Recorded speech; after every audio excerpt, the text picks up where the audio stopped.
Missing someone. Love with all your heart. Missing someone. Love with heart. I've done like highlights or bleached my hair, well not myself, but gone since, I mean, high school. Or like late middle school, so I've always had that on and off. But then for a long time I just had just solid color, like whether it was a dark brown or almost like a black for many years, and I hadn't done that for so many years because this is just like overtaking everything. And it's not so much up here, maybe back there, I mean I do have some, but like right here it'll get really bright, and obviously with the gray hairs coming in. And so that's where I started to more recently. I went to this guy in Long Beach, which is nothing bad, but I see that you kind of do a lot of that gray blending, and that's kind of what I want to work into. I don't necessarily need to do that today. Okay. I definitely want just like not such warm, so that way I can transition pretty much with you. Because it's not like his forte or what he does, although I explained that to him. He was like, so he ended up being the first time I kind of come back into like this bright color. Because before that, I think I was just dyeing my hair here and there with like different people.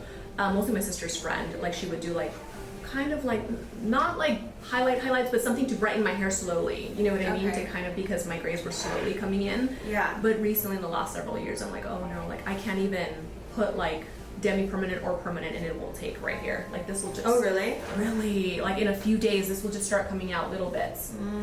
And not only that, but since getting these like, well, my gray hair or white hair, it's like textures change, so. Yeah. Like there's like a lot of tiny like growth everywhere, and they'll just be like white bits just starting to grow out and come out. I'm like, oh no.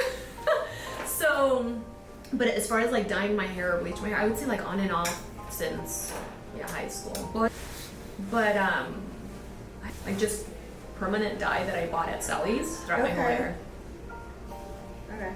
But even in the last 3 years, it was not, I didn't cover my whole head because I didn't buy enough. I really did spot more like spot. In the front? Okay. Oh yeah, primarily. So wherever you might have permanent color, it seems like there's like a lot of different colors going on. So we'll see however light you get. I'm gonna try my best to get it as light as that. But just do what you do. Because I see your stuff, so I'm like, I know she's just gonna do something, whether she can get it light or not. I'm still gonna be good because it's like a journey that I'm kind of headed into. Yeah, like it's not gonna be perfectly neutral like those photos. You're still gonna have a little bit of warmth, but each time you come in, I'll definitely be getting a lot of the warmth out. And that's kind of my goal, like coming here. Kind of work there, and then also have something that's gonna grow out a little softer and less warm too. Because I can't keep up with like this a little bit. Yeah. And I feel like, well, I guess that's the reason why I also want to go brighter, which, well, I definitely like lighter in the front. And then I like that some pieces just pop out and then the bottom looks lighter. Okay. Does that make sense? Got it. Yeah. Okay. We'll do that. Hi guys, welcome back to my channel. So this week I have a brand new client who is more of a color correction. And the reason why she's a color correction, as you can see from her consult, is that she has a lot of different like color histories from the past. So she has like parts of like permanent color that she's done, highlights, demi-permanent, and she's also done a little bit of at-home color in certain areas where she felt like her gray was really bugging her. And so we're going to be tackling this as like a correction, and we are going to try to get her as light as possible to get her to have something that will blend with her gray. She doesn't really have a lot, but right around her temples is where she finds is the most annoying for her when it grows out. So I want to do something that is going to be nice and detailed around those areas to help blend it out and just overall get her a little bit more on the more neutral and less warm side.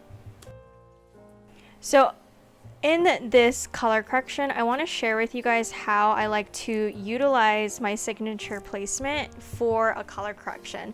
So I've shown in so many videos that you can use that placement to create a beautiful balayage, do gray blending, but now I want to show you guys how I like to utilize the same sectioning pattern to do a correction. And so if you are new here, the way that I start this placement is in the back. I will always do a weave right around the nape, and then this part is optional. Sometimes I will add an extra slice in the diagonal back around the nape, or sometimes I'll do a weave here. It just depends. She had a lot of dark in the back here that she was really concerned with, so I want to make sure that I give her a lot of color so when she brings her hair forward she feels like there aren't any like pieces that are too dark or left behind that I didn't highlight enough, because she felt like the last color that she got was just a little too dark when she brought her hair forward. So that's why I did a slice above that weave around the nape. And so now I'm going to go in and do my slicing pattern, which is basically taking a mohawk section up the center back, because she does part her hair in the middle. And I am going in and just making sure that my slices are nice and see-through, everything is consistent, and the sectioning is very clean, so that next time when she comes in, I have a very clean, mapped out sectioning pattern to where I can easily touch it up.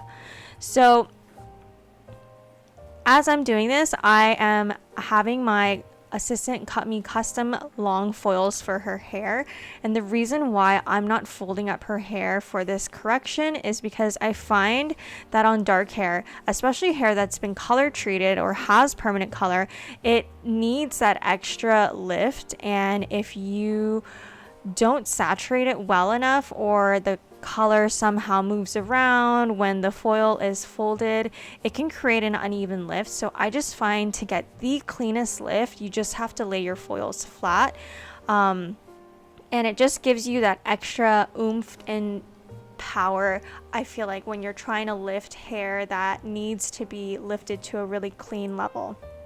And you makes the whole lifting process more consistent too. I've tried going back and forth, and I always go back to doing the long flat foils because I just find that it makes that little bit of difference, and especially when you're doing corrections or any type of blonding work like this, it makes a huge difference in the end when you're toning and trying to figure out what toner to use to get a really clean lift. So anyways, I am continuing that mohawk and then turning her around. She has a lot of baby hairs around her hairline, so I am just doing a little baby light there, and I'm trying not to weave this area too heavy because I don't want this area to look like breakage. She did tell me that these hairs do tend to stay short, and it's always been like that. It's just the way that her hair is, which is totally fine, but again, I am just being extra careful and conscious because of those little hairs that are there, and I'm just doing more of a baby light. Sometimes by now, if the hairs around the hairline here were longer, I would go ahead and transition into a slice, but you can see that her hairs are still a little bit short. They kind of look like little bangs, but she told me that that's just how her hair grows in, and that's how her hairline is, which is totally fine. A lot of people have that. I do too. My hairline always is on the shorter side because of all my baby hairs too. So when a client has that, I always like to weave it a little bit extra because I really don't want to emphasize those areas too much or make it look like a little small short chunk right at the root, because it doesn't follow through to the ends, if that makes sense. So once I feel like the hair is getting a little bit more mid-length, I'm going to start my slices where I am right now. So I'm transitioning into my slicing pattern, connecting that front to the back. And one of the things that I did want to mention as well too, when I'm going through, you can see her root is her virgin, and then she has that permanent color, and then she has those old highlights.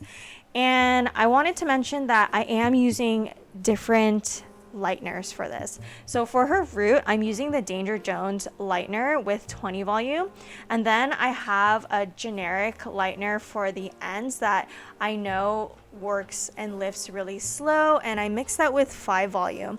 And the reason being is because I feel like her ends were going to be a little bit stubborn because of the maybe old permanent color that she has. So I have different strengths in lighteners and strength in developer for the root and for the ends. And the reason why the ends has something a little bit weaker is because technically the ends are a little bit lighter, and I want to be a little bit extra careful with them. So I don't want something that is going to be too strong, but I do want something that is going to be a little bit has some like lifting power, because I do want to hit them in every foil that I do. So I did a few detail hairlines around the side of her face, and now I'm doing one above her ear, and again I'm doing that little weave there. I'm using the same strength developers that I did before. So again, 20 volume right there with the Danger Jones lightener because it is a bit on the stronger side. And then on any areas that I find that she has some previous lighter color, which is kind of like a level 6, around that, I'm adding in that lighter and weaker lightener for those areas. And because I'm doing this, it's going to help with the lift and making it a little bit more even, because I feel like the Danger Jones 20 volume, if I were to place that right on top of those certain areas that are a little bit lighter, would cause a bit of damage because it would be too strong, and we definitely don't want that. So I wanted to have a weaker lightener just for those certain areas to kind of help create a more even lift.